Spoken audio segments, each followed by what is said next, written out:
네, 오늘 주식 종목 리뷰는 요 나와 있는 RS 오토메이션 한번 보도록 하겠습니다. 들어오신 분들 구독, 좋아요 버튼 한 번씩 눌러주시면 감사하겠습니다. 야, RS 오토메이션 결국엔 오늘 상한가를 만들어 냈습니다. 뭐 제가 이때 당시에 올라올 때도 한번 설명은 좀 드리긴 했었는데 딱 그러고 나서 말씀드린 대로 조정 만들고 나서 지금 상한가를 치고 있는 상황이기 때문에 추가적으로 지금부터는 어떻게 봐야 되는지 한번 좀 살펴보도록 하겠습니다.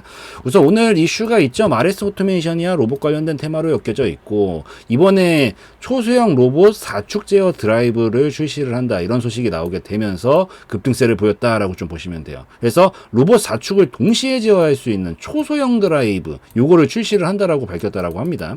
로봇모션 3대 핵심 부품 중 하나인 드라이브는 인간의 근육과 같은 역할을 맡는 로봇 구동부 장치로 동사의 이 D8 시리즈는 4축 로봇 드라이브 1대로 대응함으로써 크기를 혁신적으로 줄인 것으로 전해졌다라고 해요. 그래서 아무래도 이게 유연하게 이 고객들의 요청에 대응을 할 수 있는 기술이기 때문에 여기서 아무래도 좀 더 발전이 됐다라는 걸 두 눈으로 지금 확인하고 있다라는 얘기겠죠. 그래서 이 제품은 또 일본의 글로벌 로봇 기업과 4축 로봇의 장착 시험을 진행하는 한편 국내 반도체 기업의 신규 OHT 라인 등에도 독점적인 적용을 앞두고 있다라고 얘기를 하고 있기 때문에 이 독점이 여기서는 키워드가 될 것 같고 지금 이런 것들을 출시를 하게 됨으로써 이런 발전하고 있는 부분들이 두 눈에 보이다 보니까 이런 것들을 가지고 굉장히 강하게 움직이고 있는 거다라고 좀 보시면 될 것 같아요. 특히나 반도체 쪽이야 뭐 워낙 성장하고 있는 업종인데 여기서 OHT 라인을 독점적으로 적용할 계획이다라고 하니까 사실 이 독점이라는 단어가 조금 자극적이긴 하지만 이런 것들이 또 모멘텀이 충분히 되는 업이거든요.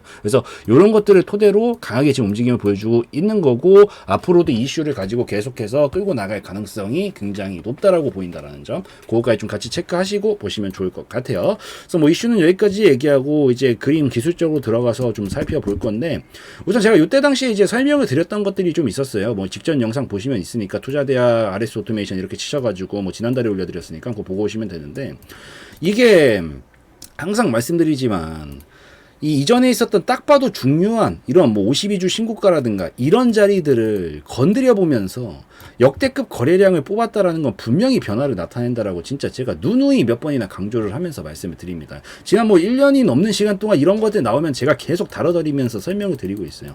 애초부터 미쳤다고 여기 있는 사람들 물려있는 사람들도 많을 건데 여기 찔러봐요. 이게 애초부터 말이 안 되는 파동이에요. 이게 이 신고가를 찔러본다라는 것 자체가. 근데 거기에 거래량까지 몰렸다 말 다 했죠. 뭐 이 회사가 만약에 쓰러질 듯이 무너지고 있는 회사다. 그러면 문제가 있죠. 그 경우는 여기서 물량을 다 털고 나왔다라는 관점으로 봐버릴 수도 있으니까. 근데 뭐 회사도 멀쩡하고 그런 상황에서 이런 자리들을 건드린다? 굉장히 수상하게 봐야 되는 움직임이고 이렇게 최대치 거래량을 지금 오늘 또 최대치가 나온 거긴 하지만 이때 당시 기준으로 보면 이게 최대치였잖아요. 이런 최대치 거래량들은 분명히 큰 변화를 앞뒀을 때만 나온다라 그랬어요. 그것도 압도적인 최대치죠. 이때 당시로 보면 한 번도 보지 못했던 거래량이기 때문에. 그러니까 이런 압도적인 수치가 나올 때 뭔가 압도적인 변화를 앞두고 나오는 경우들이 많아서 큰 흐름상 기대할 수 있는 부분들이 굉장히 많이 실렸던 상황이었다고 보시면 됩니다. 다만 여기서 제가 덧붙여 드렸던 것들이 있죠. 그게 뭐였냐? 다만 이게 큰 흐름상 분명히 너무 좋게 해석을 합니다. 근데 바로는 못 갑니다. 아 이게 뭐 뚱딴지 같은 소린가라고 하셨을 거예요. 이때 당시에 보셨던. 아니 좋다면서 왜 바로 못 간다는 거야? 바로 가는 게 좋은 거지. 그러니까 이게 큰 흐름이랑 단기 흐름을 나눠서 생각하실 필요가 있어요.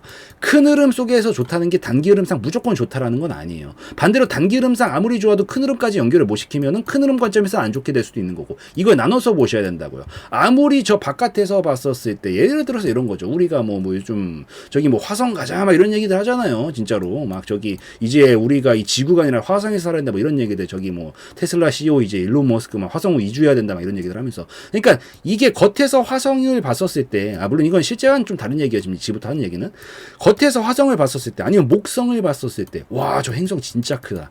그러니까 큰 흐름을 봤었을 때 진짜 크고 좋다라는 게 안에 내부 환경은 안 좋을 수도 있잖아. 단기 흐름상 봤었을 때 막 여기서 미친 듯이 막 뭐 태풍이 몰아치고 막 산소 농도가 너무 낮아서 못 살 이런 단기 흐름상은 따로 봐야 된다고. 숲이랑 나무는 따로따로 분리해서 봐야 된다. 된다고요. 큰 흐름상 좋으면 대신에 그래도 이 내부를 해결할 수 있는 가능성이 높기 때문에 우선 큰 흐름이 좋다면 긍정적으로 보고 있지만 여기서 분명히 이 그림들이 나오면서 분명히 좋은데 단기적으로는 어쨌든 힘을 많이 쓴 건 맞잖아. 여기서 최대치 거래량을 뽑았다라는 건 그만큼의 힘을 많이 갖다 썼다라는 거기 때문에 바로 가긴 보통 힘들어요. 이런 움직임들이. 그래서 제가 그 영상에서 설명을 드렸던 게 분명히 장기 흐름상 큰 그림을 만들기 위해서 분명히 중요한 신호가 아주 긍정적으로 해석하고 있지만 이 그림은 단기적으로 바로 갈 수는 없다. 눌림이 분명히 나와서 이 힘을 썼던 것들을 보충을 시켜주고 나서 보내야 된다라고 얘기를 했던 게 이런 이유들 때문이었는데 바로 그 그림이 나오면서 조정이 나왔다가 직전에 중요 자리를 딛고 오늘 다시 상한가 치면서 또 역대급 거래량을 뽑아낸 그런 상황이다라고 보시면 됩니다. 자, 그러면은 계속 지금 여기서 움직임 이상하죠. 들쑥날쑥거리면서 굉장히 이상해요. 그런 상황인데 오늘도 최대치가 나왔으면 이제 어떻게 봐야 될까요? 큰 흐름은 좋은데 단기적으로는 조정이 나올 수 있겠다라고 볼 수 있겠지만 여기까지는 틀리지 않아요. 근데 그건 내일 결정될 가능성이 높습니다. 이건 또 뭔 소린가 이해가 안 되실 수 있어요. 최대치 거래량이 나왔는데 상한가는 좀 예외입니다. 여러분들.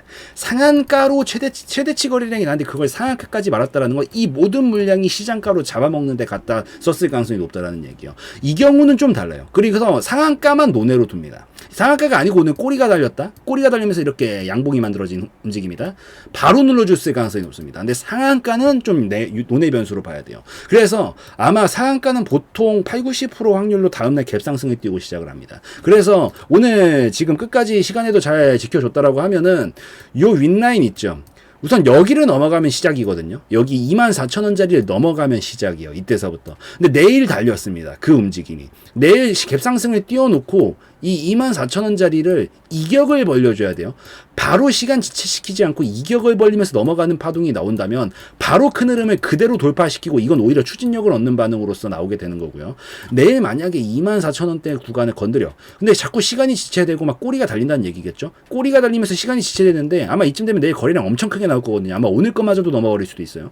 엄청 크게 나오고 있는데 이게 돌파가 안 나와. 이 경우에는 결국에는 이 힘이 완벽하게 잡아먹는데 실패를 했다라는 소리고 다시 한 턴 더 돌려야 된다는 소리로 바뀌어버리게 됩니다. 그래서 만약에 오늘 상한가가 아니었으면 바로 내일부터 조정 좀 나와주겠다라고 말씀을 드렸겠지만 상한가는 좀 논외로 봐야 돼서 상한가 내일 갭상승 띄우면서 움직이게 된다라고 하면은 그때 24,000원 돌파를 시도를 할 때 반응 여부를 보고 결정을 해야 돼서 내일이 굉장히 중요하고 요거 보고 계시는 분들 지금 포인트 다 잡아드렸어요. 지금 그림은 분명히 좋아요. 큰 흐름상은. 근데 여기는 어쨌든 못 넘어가면 의미 없는 얘기가 되는 거니까 내일 24,000원 자리에서 크게 힘들이지 않고 빠르게 이격 벌려야 됩니다. 그냥 쫙 쳐버려야 된다는 소리예요. 여기서 시간을 지체하면 거래량은 어쨌든 미친 듯이 많이 나올 거예요. 그렇기 때문에 여기서 그냥 한 번에 잡아먹고 미친 듯이 슈팅을 친다라든지 아니면 뭐 오히려 점상이면 더 좋고요. 뭐 그러면 당연히 더 좋지만 아마 그럴 가능성이 높아 보이진 않았는데 여기 자리에서 빠르게 넘어가는 게 포인트예요.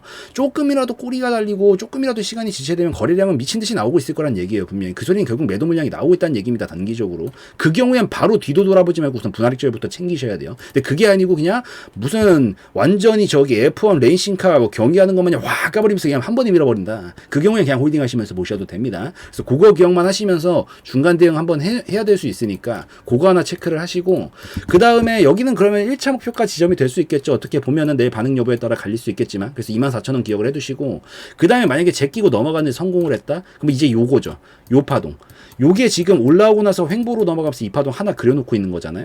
요 파동 만약에 제껴주면 그대로 넘어가면서 이제 역사상 신고가까지도 넘어갈 가능성이 높아집니다. 이게 넘어가면은 우선 2배 이상 넘어간다는 얘기예요. 22,000원 기준으로 2배 잡아도 대략 한 45,000원 내외 정도 구간까지 열릴 수 있겠죠. 만약에 여기 제압하면은 40,000원대는 그냥 무난하게 넘어갈 겁니다. 한 45,000원까지 보고 있어요. 그래서 제껴주면 45,000원까지 가능하고 못 제껴주면 한 턴 더 돌려야 된다는 얘기예요. 이 정도 거래량 뽑았는데 실패했다라는 건 어쨌든 한 턴 더 돌려야 된다는 얘기거든요. 그래서 그 경우가 있을 수 있으니까 바로 분할익절 때려버려야 되고 그 다음에 눌러줬다가 다시 반등 나올 때를 보셔야 되니까 내일 어떻게 움직임을 만드는지가 굉장히 중요해서 그것까지만 좀 잘 체크를 하시고 보시면 좋겠다라고 좀 말씀을 드리도록 할게요.